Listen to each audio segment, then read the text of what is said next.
अस्सलाम वालेकुम दोस्तों, आपको स्क्रीन पर धमाके दिखाए जा रहे हैं, लेकिन रियल गेम है कौन किसके साथ, कौन किसको जंग में घसीट रहा है, कौन किसके कंधे पर बंदूक रखकर निशाना लगा रहा है और कौन इस आग को बुझाने के लिए मैदान में उतर रहा है। आज की कहानी 3 हिस्सों में समझिए। पहले रूस, फिर चीन और फिर ईरान के अली लारीजानी की बात और आखिर में अमेरिकी रक्षा मंत्री हेक्सेट का बयान, जिसमें तंज भी है और डर का माहौल भी। जहां सबसे पहले आप इस वीडियो पर नजर डालिए।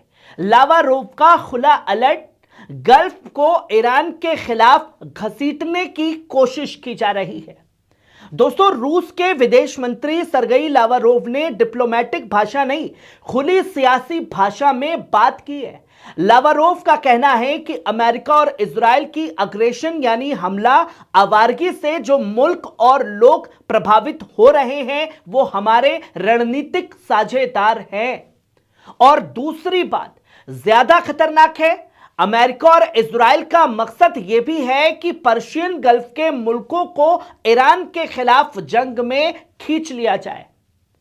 अब इसे समझिए, यह सिर्फ बयान नहीं है, यह वार्निंग है, क्योंकि अगर खाड़ी के मुल्क इस जंग में खिंच गए तो यह एक फ्रंट की लड़ाई नहीं रहेगी, फिर यह बनेगी रीजनल वॉर और उससे भी आगे ग्लोबल टकराव। और नाज़रीन, रूस ये क्यों कह रहा है? क्योंकि रूस जानता है कि जंग जितनी फैलेगी उतना तेल, उतना ट्रेड, उतनी सप्लाई लाइन, उतनी मार्केट हिलेगी और फिर दुनिया को कहा जाएगा देखो अब तो सब फंस गए, अब पीछे हटना मुश्किल है। यानी दोस्तों, रूस का नैरेटिव साफ है, जंग बढ़ाने वालों की प्लानिंग यह है कि बाकी मुल्क मजबूरी में शामिल इस जंग में हो जाए। और इसलिए साफ तौर पर लावारोव ने कहा कि हम इजराइल अमेरिका की जंग के खिलाफ हैं और खड़े हैं। वहीं आप ये दूसरी खबर देखिए। अब आते हैं चीन पर। चीन ने ऐलान किया है कि मिडिल ईस्ट में अपना स्पेशल एनवॉय यानी कि खास दूत भेजेगा ताकि मेडिएशंस हो सके और हालात काबू में आए। चीन के विदेश मंत्री वांग यी ने सऊदी अरब और यूएई के साथ बातचीत में दो टूक कहा, जंग का फैलना किसी के हित में नहीं है, समुद्री रास्तों और शिपिंग लाइन्स की हिफाजत बहुत जरूरी है। अब आप पूछेंगे चीन इतना अचानक से एक्टिव क्यों हो गया? ईरान तो अकेला है, ना रूस है ना चीन है उसके साथ। मैं आपको आसान भाषा में समझाता हूं। चीन की नस तेल और ट्रेड है। चीन दुनिया की बड़ी इकोनॉमी है, उसकी फैक्ट्रियां, उसका इंपोर्ट, उसका एक्सपोर्ट, सब कुछ एनर्जी और शिपिंग में चलता है। और इसलिए ईरान कह रहा है कि सिर्फ चीन के जहाजों को हुर्मुज से जाने की इजाजत होगी। हुर्मुज में तनाव है तो चीन की सप्लाई चेन का दम घुटेगा, इसलिए चीन कह रहा है जंग रोको, समुद्री रास्ते खोलो, जो चीन के लिए ईरान ने खोल दिया। चीन वॉर मैनेजमेंट नहीं, डील मैनेजमेंट चाहता है। चीन खुले तौर पर कह रहा है कि मेडिएशन, पीस ट्रैक और डिप्लोमेसी, यानी चीन इस वक्त खुद को स्टेबिलिटी पावर के तौर पर पेश कर रहा है कि हम आग बुझाने आए हैं, पेट्रोल लेकर के नहीं आए हैं मुंह में, जो डोनाल्ड ट्रंप का काम है। वहीं आप ये तीसरी खबर देखिए और असली मोड़ समझिए।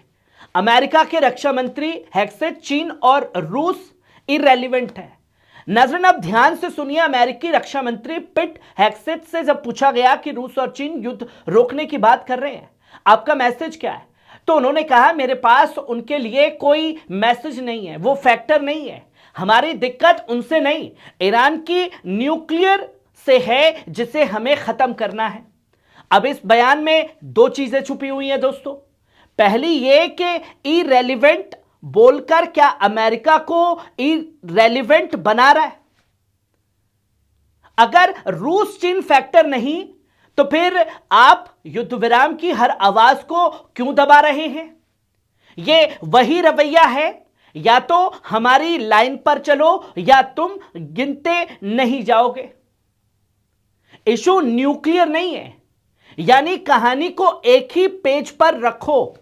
जब जंग फैलती है, शिपिंग रुकती है, तेल महंगा होता है, आम लोग मरते हैं, तो सबसे आसान नैरेटिव होता है हम तो न्यूक्लियर रोकने आए हैं। तो खामेनी साहब को क्यों शहीद किया गया? ये लाइन बार बार दोहराकर बाकी हर सवाल को साइडलाइन नहीं किया जा सकता दोस्तों। आप ये चौथी खबर देखिए, ईरान की आवाज अली लारिजानी, ट्रंप ने नाइंसाफी की जंग में धकेला। अब आते हैं ईरान के बड़े बयान पर। ईरान की तरफ से अली लारिजानी के हवाले से रिपोर्ट आई है कि ट्रंप ने अपने मुल्क को नाइंसाफी की जंग में धकेला है और यह नेतन्याहू की इंपल्स धक्के का एक बड़ा नतीजा है। और ईरान की तरफ से यह रुख भी सामने आया कि अमेरिका के साथ नेगोशिएशन का इरादा नहीं और जरूरत पड़ी तो लंबी जंग के लिए भी तैयार है ईरान। अब दोस्तों, मैं आपको बहुत साफ शब्दों में समझाता हूं कि आखिरकार कौन किसके साथ है, क्योंकि बार बार सवाल आ रहे हैं। ईरान अकेला है, ईरान अपना केस बना रहा है, यह जंग हम पर थोपी गई और इसका ड्राइवर नेतन्याहू है, अमेरिका उसका बैकअप है। इसका मतलब यह नहीं है कि दुनिया जंग के सारे सवाल खत्म हो जाते हैं, लेकिन इसका मतलब यह जरूर है कि मिडिल ईस्ट का नैरेटिव अब एक तरफा नहीं रहा। अब रूस, चीन जैसे मुल्क भी एक तरफे नैरेटिव को चैलेंज कर रहे हैं, कम से कम डिप्लोमेटिक लेवल पर तो कर रहे हैं। खुल करके तो बोल रहे हैं कि अमेरिका इजराइल की इस गुंडागर्दी, दादागिरी के खिलाफ, जो कत्लेआम दुनिया भर में मचा रहा है, उसके खिलाफ है। अब समझिए कि रूस, चीन ईरान के साथ कैसे है। आपने कहा लोगों को समझाओ कि ईरान के साथ चीन है, कैसे है, तो नाजरीन सीधी बात, डिप्लोमेटिक शील्ड होती है एक, हर बार जंग में कूदना नहीं। चीन और रूस दोनों युद्ध विराम, मेडिएशंस की बात करके ईरान को डिप्लोमेटिक स्पेस दे रहे हैं। दूसरी तरफ रीजनल फैलाव रोकने की लगातार कोशिश कर रहे हैं। लावरोव का फोकस गल्फ को घसीटो मत, चीन का फोकस शिपिंग लाइन्स बचाओ। दोनों का नतीजा एक जंग सीमित रहे या तो पूरी तरीके से रुके। और तीसरी बात, नैरेटिव वॉर में काउंटर वेट। जब अमेरिका कहता है चीन रूस फैक्टर नहीं, तो असल में वो ये भी कह रहा होता है कि हमारे फैसलों पर दुनिया का कोई दबाव नहीं चलेगा। और यही वो जगह है जहां रूस, चीन फैक्टर बन जाते हैं, क्योंकि वे दुनिया को एक दूसरा विकल्प दिखाते हैं, पीस ट्रैक। नाज़रीन, आज की सबसे बड़ी बात यह है कि रूस साफ तौर पर कह रहा है जंग को फैलने की कोशिश हो रही है, खाड़ी के मुल्कों को घसीटने की प्लानिंग चल रही है, और चीन साफ तौर पर कह रहा है हम दूत भेजेंगे, मेडिएशंस करेंगे, शिपिंग सुरक्षित रहनी चाहिए। ईरान के लारिजानी भी कह रहे हैं यह जंग नाइंसाफी की जंग है और अमेरिका बातचीत से दूर है। कम से कम ईरान का स्टैंड तो क्लियर है। और उधर हेक्सेट कह रहा है कि चीन रूस इरेलीवेंट है, हमारी समस्या तो सिर्फ और सिर्फ ईरान है। यानी नाजरीन, ये सिर्फ मिसाइल वॉर नहीं रही, ये नैरेटिव वॉर भी बन चुकी है। और इस नैरेटिव वॉर में अब अमेरिका, इजराइल अकेले स्टोरी टेलर नहीं रहे। अब सामने है रूस, चीन और वो मुल्क जो कह रहा है जंग फैलाना किसी के फायदे में नहीं है, और जो आग लगा रहे हैं उन्हें जवाब देना पड़ेगा, कम से कम सवालों में, कम से कम दुनिया की अदालत में, कम से कम जंग के मैदान में। अब आप बताइए, क्या यह जंग रुकेगी या फिर इसे और फैलाकर दुनिया को तेल, महंगाई और डर की तरफ धकेला जाएगा? मैं था आपका दोस्त नदीम अकरम। खबर कैसी लगी कमेंट बॉक्स में आकर के अपनी राय जरूर दीजिएगा। शुक्रिया।